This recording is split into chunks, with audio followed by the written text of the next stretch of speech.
Thank you for joining us for this look at the best original reporting from KPBS News. This week, I'm Maya Trabulsi. Coming up, our oceans help absorb emissions that cause climate change, but at what cost?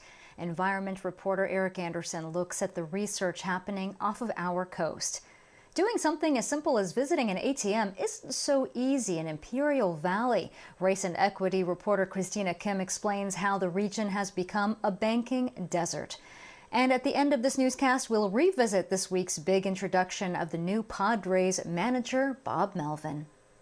We saw a big step forward this week in the rollout of COVID-19 vaccines. Younger kids, ages 5 to 11, are now getting their shots after waiting nearly a year. KPBS health reporter Matt Hoffman shows us how it's going here in San Diego. You ready? COVID-19 vaccinations are officially underway in San Diego for kids ages 5 to 11. You did it. Good job. I just felt a little pain. Troy Ruzinski was one of the first kids at Rady Children's Hospital to get his shot. Good job. I flinched and it was all over.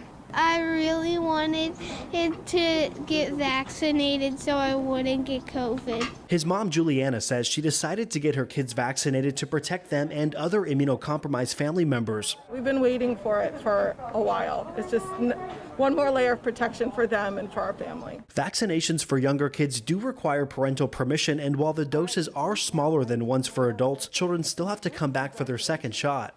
We'll see you in 3 weeks. I would encourage parents that it is very safe. Dr. Bob Gillespie with Sharp Healthcare helped create the county's COVID-19 Equity Task Force. He understands that some may have concerns about getting their kids vaccinated, but he says data shows the Pfizer vaccine works and is safe. There was no increase in side effects beyond what typically occurred in the general population, the fatigue, headache, local irritation, and there was no signal of a bad outcome. While kids are at a lower risk of being hospitalized or dying from the virus, Gillespie says vaccines can prevent other COVID-related illnesses that can stick around for months after infection. Those people that have high risks, that is obese kids, or those kids that have other immunocompromised states or medical conditions, it's a no-brainer. Vaccinating younger kids could help with a return to normal inside of classrooms too, and Gillespie says it can improve mental health. I have severe anxiety, so I really wanted to get it so I wouldn't have to go through that. Caitlin Ryan says being the youngest in her family meant she had to wait a little bit longer to get vaccinated, but she's looking forward to going out some more. And I was really excited too because, well, I get to go to Disneyland too, so You did it. Officials say they have enough supply to vaccinate the estimated 28 million kids nationwide ages 5 to 11. Currently, just the Pfizer vaccine has emergency authorization. Oh, this is wonderful. Thank you so much. Matt Hoffman, KPBS News. And with younger children now eligible for vaccines, this is a good time to remind you about the Tracking COVID-19 section at kpbs.org. We have details on vaccine locations and all of our local reporting on the pandemic. From the homepage, you can find the drop-down menu next to the news section and click Tracking COVID-19. We heard a lot about contact tracing, especially at the start of the pandemic. It was all about trying to get an idea of where the virus was spreading and warning people who might have been exposed. The county is still doing this work. KPBS News investigative reporter Claire Tregesser looks into how effective it really is. It was the early days of the pandemic, and Jessica wanted to do something, anything to help. So she jumped at the chance to be a case investigator for San Diego County's contact tracing program.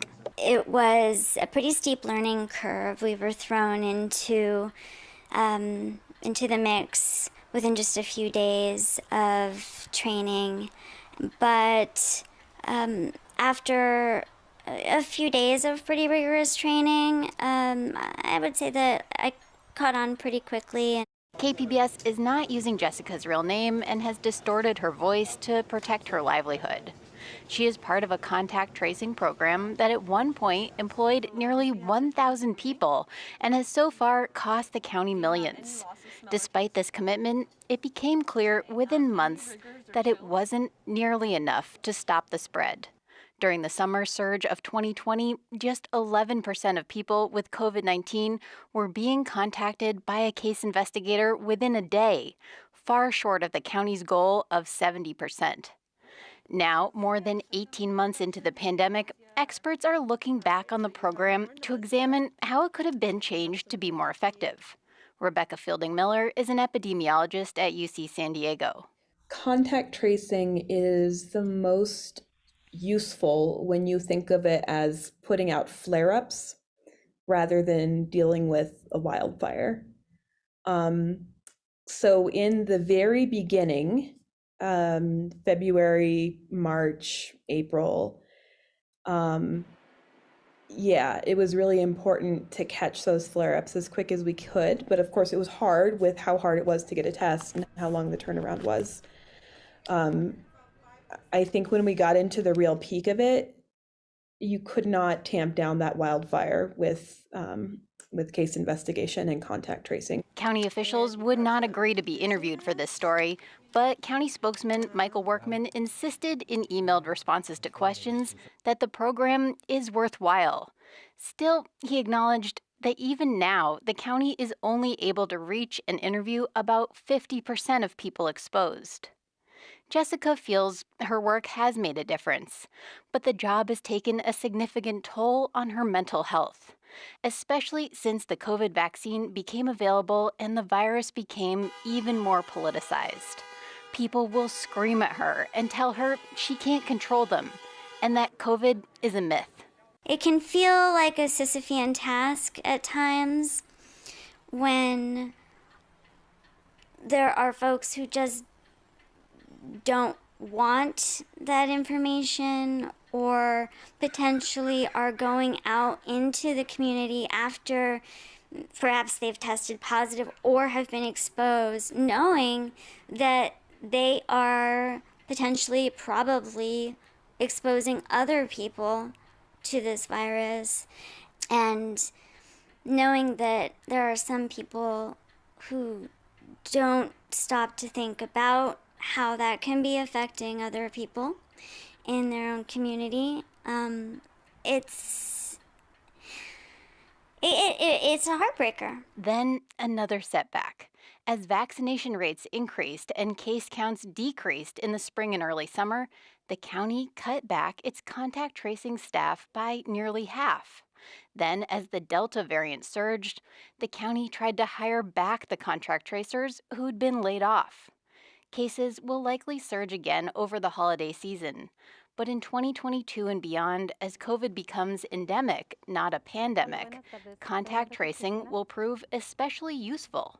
So says Fielding-Miller, the epidemiologist. Think of the wildfire analogy. We will be more in a place where we're keeping our eye out for hotspots.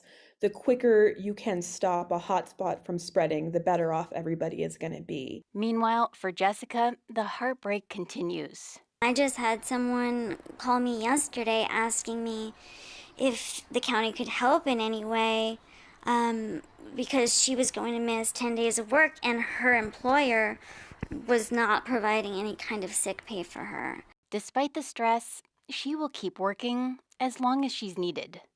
Claire Tregesser, KPBS News. An economic side effect to the pandemic is a shortage of workers in all sorts of industries.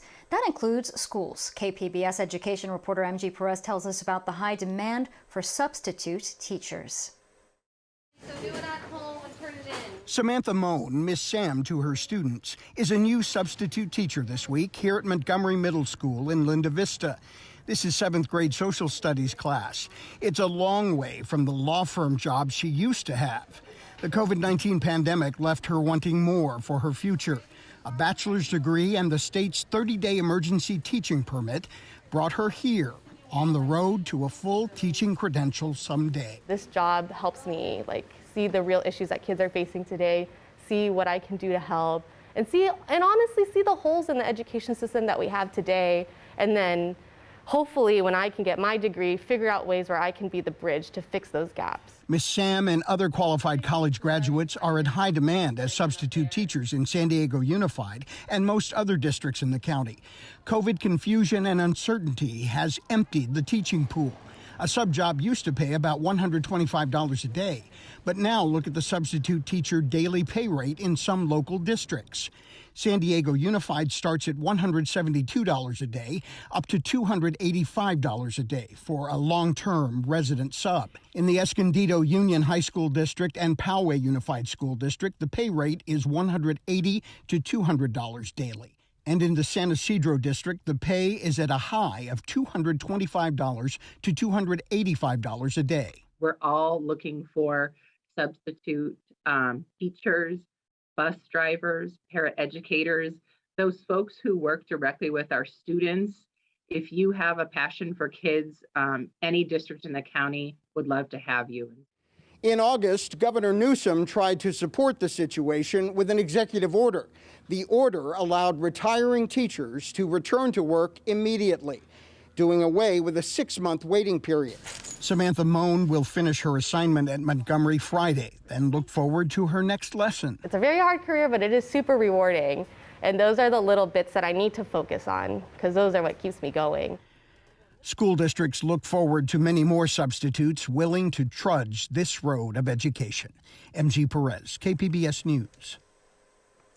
The big story globally this week is the ongoing United Nations Climate Summit in Scotland. San Diego and California are well represented. That's because we're already feeling the effects. KPBS environment reporter Eric Anderson caught up with local scientists who made the trip. UC San Diego master's student Gabriella Berman holds up a jar. This is a piece of bone, so they grow in there, and I study the animals. So sometimes I have to take it. That's an animal, not a plant. Yeah, these are animals. Okay. A bunch of animals. Each string is an animal. Yes, animals. Those noodle-shaped fronds are worms. And they're unique because they live on bones in the deep ocean. Bones like this chunk of whale vertebrate in a saltwater tank in the Rouse lab. It's kind of old now. I think it's from 2019, but it used to have Osedax. Osedax is the name of the organism that I study. Growing out of it. Osedax rely on roots to draw nutrition from bones that settle on the sea floor. They colonize the bone. It's both their home and a source of food. A whale backbone, like this one, photographed off the California coast recently, provides a boost of nutrition in a place where food can be scarce. Berman's deep ocean samples live in the fridge in the lab until she can photograph, process, and sample the animal's genetic blueprint. She's helping establish a baseline for the species. A lot of what we're looking at now is completely new information about where they are and how they're distributed in the ocean. But Berman worries the push to mine the ocean floor for scarce resources puts the species in harm's way. And she's concerned about an ocean that is changing as the climate warms.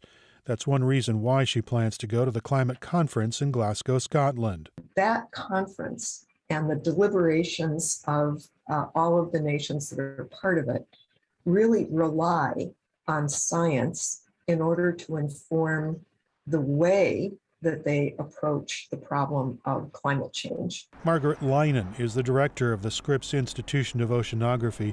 She says the ocean is finally an important part of the climate discussion.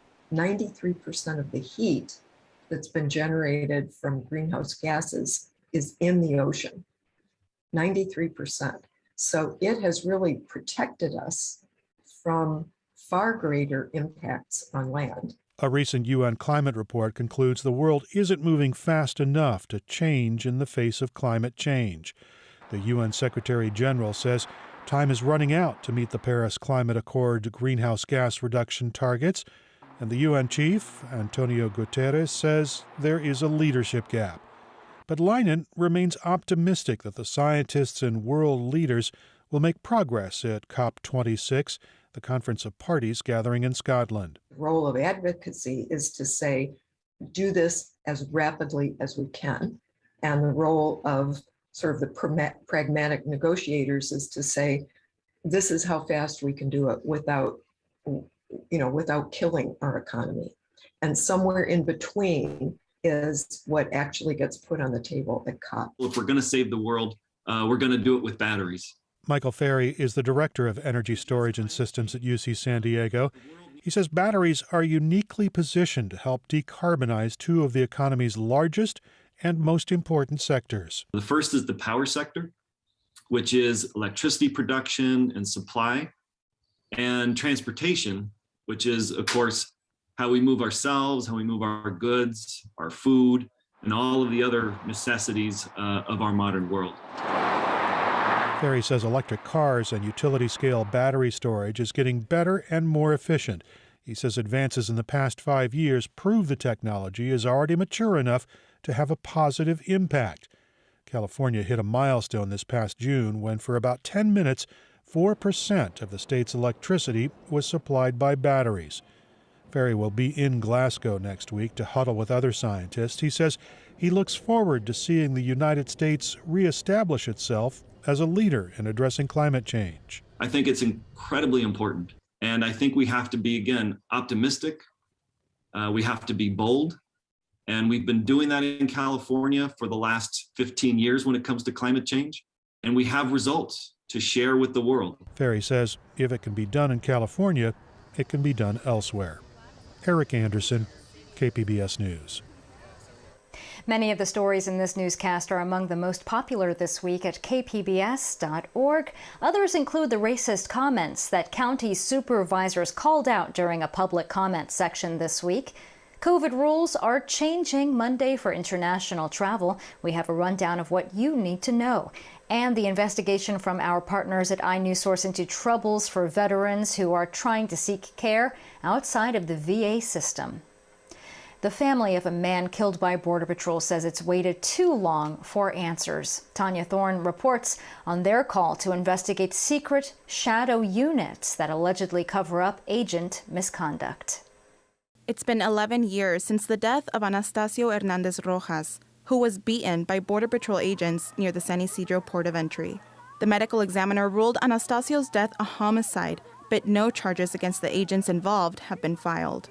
Now, new evidence suggests that an internal Border Patrol SIT team interfered with the investigation, an investigation meant to be in the jurisdiction of the San Diego Police Department. We discovered Border Patrol's critical incident investigative teams, or SIT teams, operate without any lawful authority to do so. This last month, we were able to view the SIT parallel report and compare it with SDPD's reports and found that the SIT altered government documents, interfered with the investigation, and withheld critical information from San Diego Police Department. Michelle Saleri is the Human Rights Counsel for Alliance San Diego, the organization representing Anastasio's widow, Maria Puga. Puga and justice advocates delivered a letter to the district attorney's office requesting an investigation into these so-called shadow units covering up agent misconduct. With my heart in my hand, I asked the district attorney to investigate the agents that obstructed my husband's investigation. It's not fair that my family continues to suffer after 11 years because these agents placed their dark hand in the case, changed information, and destroyed evidence. A similar letter requesting investigation into the SIT teams was sent to Congress last month. The letter cites Anastasio's case and others that have taken place all along the southern border. They haven't only obstructed Anastasio's case, it's thousands of cases. There's thousands of families suffering like me. A statement from the district attorney's office said, the district attorney's office stands ready to pursue justice when the evidence supports it and where we have jurisdiction. We can't comment on the Department of Justice's review of this matter. A spokesperson for CBP told us that the U.S. Border Patrol disbanded their critical incident team in San Diego several years ago. Todos somos Anastasio. Tanya Thorne, KPBS News. Access to banking is an important facet of a community's health. KPBS race and equity reporter Christina Kim went to Imperial County and found a shortage of banks, and rising temperatures can be a dangerous mix. Noon is still hours away on a Tuesday in early August, but the streets of El Centro, California are so hot it feels like the soles of your shoes could melt into the asphalt. Suffering in this heat are lines of people, many elderly, outside of Bank of America and Wells Fargo's branches. Beads of sweat form on the faces of customers as they wait patiently to use the ATM or talk to a teller. Ahorita en tiempo de calor, Es insoportable estar esperando, siendo demasiada fila para los cajeros automáticos, porque no hay ni sombras ni nada. Juan Sequeria is an agricultural worker from Holtville, California. He waited an hour just to use the Bank of America ATM during his break. He says during the high heat season, the wait for an ATM is unbearable because there's no shade. Maria Lopez is retired and lives here in El Centro. She says she nearly fainted once when waiting at the bank on a hot day. Y vine a hacer línea y me sentía mal. Dice una señora que se siente mal, está bien demacrada. Y le digo sí, y corrieron para adentro y vinieron y me metieron a lo fresco. She was rushed indoors where it was cooler, but to this day, she can't be out in the heat for long without getting sick. Yo no puedo andar mucho en el calor porque me pongo mala. The local Wells Fargo branches in El Centro and Calexico have devised systems so that people have access to shade, and someone is always there directing the flow of people. So, how did it come to this? El Centro is in Imperial County, situated on the edge of the Anza Borrego Desert State Park. But the region is at risk of becoming another type of desert, a banking desert. There are only 12 brick-and-mortar FDIC-insured banks for Imperial County's over 180,000, predominantly Latino and low-income residents, down from 19 as recently as 2013. I think we have seen a fair amount of branch consolidation in the past several years. That's Beth Mills, a spokesperson for the Western Bankers Association. She says consumer habits are driving the change, making branches less important. There's been a lot less people going into branches now with everyone doing mobile banking. But Jaisel Mendoza, the director of the Imperial Valley Small Businesses Development Center, says not everyone is online savvy, and the lack of bank branches can be challenging for the small business owners she works with. The culture here is very different. I can honestly say most business owners want to sit down and sit in front of a person and know who they're conducting business with. Very more traditional opposed to going online and saying, hey, you know, I'm gonna check out these services. Maria Lopez, who nearly fainted while waiting in line that one time, tells me she doesn't know how to bank online and isn't interested. No sé hacer eso, mija. Nomás vengo a la caja y vengo a la caja todo el tiempo porque ahí me dan todo mi dinero. She wishes there were more banks in the area so people wouldn't have to wait so long. Me gustaría que hubiera más bancos para que la gente no hiciera mucha línea. Juan Lopez, a spokesperson for Wells Fargo who grew up in Imperial County, is no stranger to the lines.